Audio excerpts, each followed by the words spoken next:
Jaylen Waddle went 3 for 114 and a touchdown. He had one big 60-yard catch for that touchdown.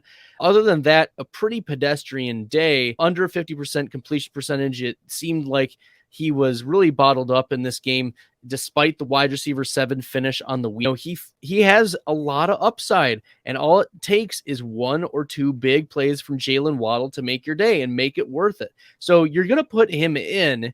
But the previous two games, Jaylen Waddle, wide receiver 68, wide receiver 98. And even before then, Waddle was the wide receiver 31. And then before the bye against Cleveland, wide receiver 38.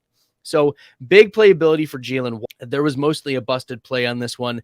And we've seen some really high ceilings for Jaylen Waddle, wide receiver 4 against Baltimore, wide receiver 3 against Detroit, wide receiver 6 against Chicago this season.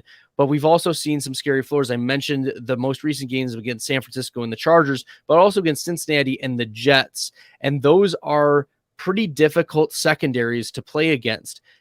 If you like the content, make sure you hit that red subscribe button. It really does help the channel. Thanks. And Green Bay is one of those tough secondaries. You're probably still starting Waddle, but more of a tempered expectation wide receiver 2 than the wide receiver 7 that he was this past week against Buffalo.